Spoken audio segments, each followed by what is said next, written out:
Hi friends, I pray that all is well with you and the family. Pray that you are remembering that God is great and He loves you, He cares about you.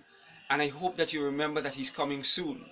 You know, one of the signs that tell us beyond the shadow of a doubt that Jesus is coming soon has to do with the mark of the beast as recorded in Revelation 13, Revelation 14 in particular. And this week, Donald Trump, President of the United States of America, signed an executive order that now allows the religious organizations, the churches in the United States, to get involved in politics in a manner in which they were not allowed to do before. Now, this is very significant, friends of mine. You see, Revelation 13 predicted that there will come a time when an image to the beast will be formed in the United States of America. That image we believe to be an institution that will be reflective of cooperation between the church and the state. Now, this is the first time in the history of America, or the recent history, where a president is pushing a religious agenda.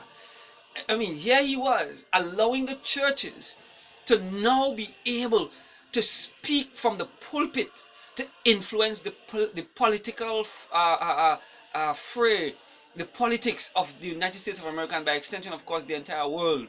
Now, previous to this executive order, if the churches use their pulpits to talk about social issues and political issues and try to influence the government, then this law was there that threatened to withdraw their tax exempt status. And so, friends of mine, I'm saying to you that what Donald Trump has now done is that he has given to the churches not only voice, because he had given them voice since he started campaigning, you know, because he's been campaigning in favor of the churches, but now he has legally, through the executive power that he has, given to the churches of the United States the ability to now speak in a way that they could not speak before, and through the power of his office, which he's bent on using to support the churches, these churches can now influence the state to influence religious, or to implement religious dogma, religious laws, religious principles into the public foray. Now, some people may think that this is not a bad thing, but you see, Revelation predicted that they're going to force us to worship according to their dictates. I took note of the fact that he had a rabbi, he had a Catholic priest, and he had Protestants. There was no Muslim on the podium when he was making this proclamation. You know, so I'm wondering, what is he going to do about that?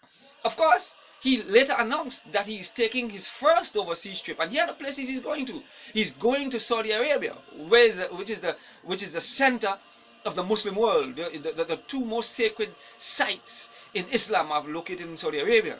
Then he's going to go to Israel, the Holy Land, where, of course, the intention is to put up a temple in Jerusalem that would be reflective of the international order, the international religious order. And then he's going to Rome. What is he going to Rome for? Why is it that in his first trip he's not going to Japan or to South Korea, where right now the world is on a knife's edge because of the war that seems to be brewing there? What is he going here for? Friends of mine, I am appealing to you, especially my brethren in the Seventh-day Adventist Church. We have been teaching and telling the world for a long time that these things are going to happen. And here we are seeing right before our very eyes the fulfillment of the mark of the beast prophecy. Time is going to be short. Our prophet said that the final movements are going to be rapid ones. I therefore appeal to you, all of you in Christendom, all of you my friends, all of you my brethren in the church. Let us wake up.